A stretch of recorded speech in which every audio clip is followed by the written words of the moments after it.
Hi అండి. అందరికీ నమస్కారం. Welcome to my channel. ఈ వీడియోలో ఏపీ ప్రభుత్వ ఉద్యోగులకు మరియు పెన్షనర్లకు డీఏ, డీఆర్ అరియర్స్ జమలో గందరగోళం పైన జరిగినటువంటి గందరగోళంపై ఫైనాన్షియల్ డిపార్ట్మెంట్ నుండి వివరణ. వివరాలు వీడియోలో తెలుసుకుందాం. వీడియోని ఎక్కడే గాని స్కిప్ చేయకుండా ఎండ్ వరకు చూసేయండి. అప్పుడే ఇన్ఫర్మేషన్ పూర్తిగా అర్థమవుతుంది. అలాగే వీడియో చూస్తున్న ప్రతి ఒక్కరు వీడియోకి లైక్ చేయండి ఫ్రెండ్స్. ఈ వీడియోని తోటి ఉద్యోగ, పెన్షనర్ మిత్రులతో అయితే షేర్ చేయండి. కొత్తగా మన ఛానల్‌ని చూస్తున్నవారు ఇంకా ఎవరైనా సబ్స్క్రైబ్ చేసుకోనట్లయితే వెంటనే మన ఛానల్‌ని సబ్స్క్రైబ్ చేసుకోండి. దీని ద్వారా నేను చేసే లేటెస్ట్ వీడియోస్ అన్నీ మీ వరకు రీచ్ అవుతాయి. ఇక ఆలస్యం చేయకుండా వివరాల్లోకైతే వెళ్ళిపోదాము.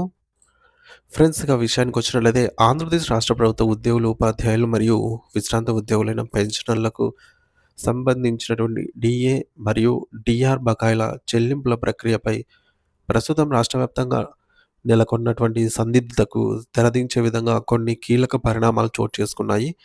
ఈ మధ్య కాలంలో ముఖ్యంగా భోగి పండుగ రోజు నుండి ప్రభుత్వం పెండింగ్‌లో ఉన్న డీఏ, డీఆర్ నిధులను విడుదల చేయటం ప్రారంభించింది. అయితే ఈ నిధుల జమలో అందరికీ సమానంగా కాకుండా కొన్ని వ్యత్యాసాలు కనిపిస్తున్నాయి. కొందరికి 60 నెలల కాలానికి సంబంధించిన మొత్తం 6 ఇన్‌స్టాల్‌మెంట్‌లు ఒకేసారి జమ కాగా, మరికొందరికి కేవలం 3 ఇన్‌స్టాల్‌మెంట్‌లకు మాత్రమే సంబంధించిన బకాయిలు పడ్డాయి.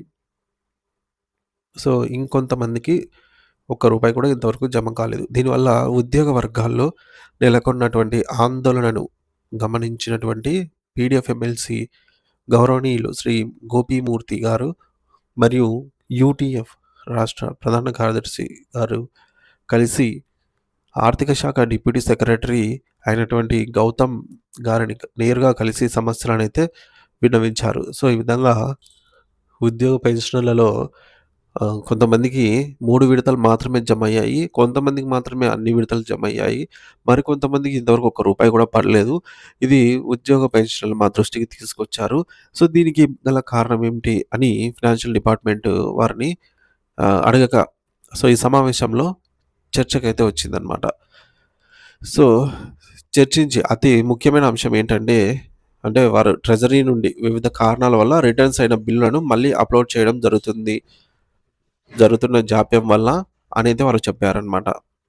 చాలా జిల్లాల్లో కొంతమంది డీడీఓలు సాంకేతిక కారణాల వల్ల వెనక్కి వచ్చి బిల్లులను తిరిగి సరిచేసి సీఎఫ్ఎంఎస్ పోర్టల్‌లో సబ్మిట్ చేయదు.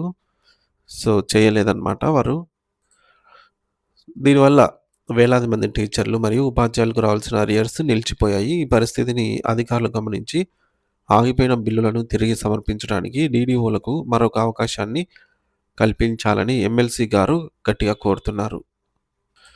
ఇక్కడ మనకు అర్థమైంది ఏందంటే, నిధులు అయితే విడుదలయ్యాయి. నిధులు ఉన్నాయి. వారి బిల్లు ప్రాపర్‌గా లేకపోవడం వల్ల, లేదా బిల్లు అనేది ఎక్స్‌పైర్ అవ్వడమో, లేదా రీసబ్మిట్ చేయడంలో జాప్యం వల్లనో, వివిధ కారణాల వల్ల మాత్రమే వారికి ఆగిపోయినాయి. ఫండ్స్ రాలేదు. కాకపోతే నిధులైతే ఉన్నాయి. వాళ్ళకి కేటాయించిన అమౌంటు ఉంది అనేట్టే తెలుస్తోంది. మరి ఈ విధంగా మళ్ళీ ఆప్షన్ ఇస్తే డీడీఓలు మళ్ళీ రీసబ్మిట్ చేసేదానికి అవకాశం ఉంటుంది అని గట్టిగా కోరగా, ఇది జరిగితేనే ప్రాసెస్ ఆగిపోయిన వారికి న్యాయం జరుగుతుందని ఆయన వివరించారనమాట. ఉద్యోగ పెన్షన్ల తరపున. మరొక ప్రధాన సమస్య మున్సిపల్ టీచర్లకు సంబంధించి వీరు ఇటీవల మున్సిపల్ శాఖ నుండి విద్యాశాఖ పరిధిలోకి మారటం వల్ల వీరి యొక్క సర్వీస్ రిజిస్టర్లు మరియు అకౌంట్ హెడ్‌లలో మార్పులొచ్చాయి. ఈ పరిపాలనాపరమైన మార్పుల వల్ల చాలామంది మున్సిపల్ టీచర్ల డీఏ బిల్లులు అప్‌లోడ్ కాలేదు. దీనికి తోడు వీరిలో చాలామందికి పీఎఫ్ ఖాతాలు రద్దయిపోవడం లేదా కొత్త శాఖలోకి మారటం వల్ల సాంకేతిక ఇబ్బందులు తలెత్తాయి.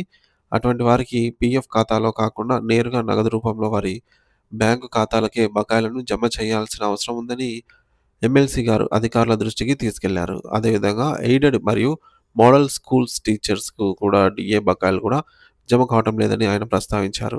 ఇంకా బాధాకరమైన విషయం ఏమిటంటే, పదవీ విరమణ చేసిన పెన్షనర్లు మరియు విధి నిర్వహణలో ఉంటూ మరణించిన ఉపాధ్యాయుల కుటుంబాలకు అందాల్సిన డీఏ జమ విషయంలో కూడా తీవ్ర జాప్యం జరుగుతుంది. పదవీ విరమణ చేసిన వారికి పీఎఫ్ ఖాతాలు ఉండవు కాబట్టి వారి నిధులు ఎక్కడ జమ కావాలి అనే దానిపై స్పష్టత లేక బిల్లులు ఆగిపోయాయి. ఈ సమస్యలన్నిటినీ విన్న తర్వాత ఆర్థిక శాఖ డిప్యూటీ సెక్రటరీ గారు ఒక సానుకూలమైన హామీని ఇచ్చారు. వచ్చే వారంలో వచ్చే వారం రోజుల్లో రిటర్న్ అయిన ప్రతి బిల్లును మరియు ఇంతవరకు క్లెయిమ్ చేయనటువంటి అరియర్ బిల్లులను తిరిగి అప్‌లోడ్ చేయడానికి వీలుగా పోర్టల్‌ను ఓపెన్ చేస్తాము అని ఆయన చెప్పారనమాట. సో, మళ్ళీ డీడీఓలు అప్‌లోడ్ చేసుకునేదానికి ఆప్షన్ అయితే ఇస్తాము ఒక వారం రోజుల్లో అన్నట్టుగా చెప్పారు. అంటే ఇక్కడ మనకు నిధులు ఉన్నాయి. మళ్ళీ ఆ అవకాశం వస్తే నిధులు సమర్పించేయొచ్చు. అంటే బిల్లు సమర్పించేయొచ్చు. అవి విడుదలవుతాయి అన్నట్టుగా చెప్పారనమాట.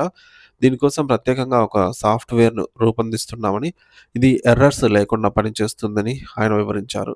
కాబట్టి డీఏ బకాయిలు పెండింగ్‌లో ఉన్న ఉద్యోగులు మరియు ఉపాధ్యాయుల విషయాన్ని గుర్తుంచుకోవాలి. సో, మీరు వెంటనే మీ డీడీఓని సంప్రదించి మీ బిల్ ఎందుకు ఆగింది అని దాని వివరాలు ఏమిటి అనేది తెలుసుకోవాలి. పెన్షనర్లయితే సంబంధిత ఎస్టీఓ కార్యాలయానికి వెళ్లి తమ సమస్యను విన్నవించాలి. ముఖ్యంగా రిటైర్ అయిన వారు లేదా మరణించిన వారి వారసులు పాత పాత బిల్ నంబరు బిల్ సబ్మిట్ చేసి తేదీ మరియు ప్రస్తుత వర్కింగ్ బ్యాంక్ అకౌంట్ వివరాలను సిద్ధంగా ఉంచుకోవాలి. ప్రభుత్వం మరో అవకాశం ఇచ్చిన వెంటనే ఈ వివరాలను పోర్టల్‌లో అప్డేట్ చేస్తే బకాయిలు క్రెడిట్ అవ్వడానికి మార్గం సుగమమవుతుంది. మరో కీలకమైన అంశం ఏమిటంటే 2004వ సంవత్సరానికి ముందే నియామకమైనటువంటి ప్రక్రియ పూర్తయ్యి ఆలస్యంగా విధుల్లో చేరిన వొకేషనల్ టీచర్లకు పాత పెన్షన్ విధానం ఓపీఎస్ వర్తింపచేయాలి అన్నటువంటి సుదీర్ఘ కాలపు డిమాండ్ ఈ విషయంలో కూడా ఫైల్ ప్రస్తుతం ఆర్థిక శాఖలో ప్రాసెసింగ్ దశలో ఉందని, త్వరలోనే ఒక సానుకూల నిర్ణయం వస్తుందని అధికారులు చెప్పారు. ఇది వేలాది కుటుంబాలకు మేలు చేసే విషయం. ఎమ్మెల్సీ గారు మరియు సంఘాల నేతలు చేసినటువంటి ఈ ప్రయత్నం వల్ల డీఏ అరియర్స్ సమస్య పరిష్కారానికి ఒక స్పష్టమైన గడువు లభించినట్లయింది. చివరగా వాట్సాప్ గ్రూపుల్లో మరియు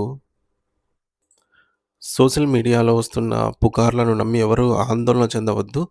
ఎవరికైతే 6 ఇన్‌స్టాల్‌మెంట్‌లు జమ కాలేదో వారందరికీ పూర్తి స్థాయిలో 60 నెలల డీఏ, డీఆర్ బకాయిలు అందేలాగా ప్రభుత్వం చర్యలు తీసుకుంటోంది. దీనికి కొంత సమయం అయితే పట్టవచ్చు కానీ అర్హులైన ప్రతి ఒక్కరికి నిధులు జమ కావడం ఖాయం. సాఫ్ట్‌వేర్ అప్డేట్ అయిన వెంటనే రిటర్న్ అయిన బిల్లులన్నీ క్లియర్ అవుతాయి. కాబట్టి ఉద్యోగ మిత్రులారా ధైర్యంగా ఉండండి అనైతే తెలియజేశారు. ఇక మీ న్యాయమైన హక్కుల కోసం సంఘాల నేతలు కృషి చేస్తూ ఉన్నారు. మరియు ప్రభుత్వం కూడా సానుకూలంగానే స్పందిస్తోంది. సో, అంటే ఇక్కడ మనము సంఘం నేతలు ఎవరైతే ఉన్నారో వారు ప్రభుత్వ అధికారులను క్వెషన్ చేయడం జరిగింది. అడగడం జరిగింది. సో, వారితో సంభాషించిన తర్వాత, చర్చల్లో పాల్గొన్న తర్వాత వారైతే ప్రభుత్వం నుంచి ఓకే. అనుమతి అయితే ఇస్తాము. మళ్ళీ అప్‌లోడ్ చేసుకోగలరు అనైతే చెప్పారనమాట. మిగిలిన వారికి కూడా త్వరలోనే అమౌంట్ అయితే వస్తుంది. కాకపోతే కొద్దిగా ఆలస్యం అయితే అవ్వచ్చు అనేది ఇ ఇంపార్టెంట్ టాపిక్ అనమాట.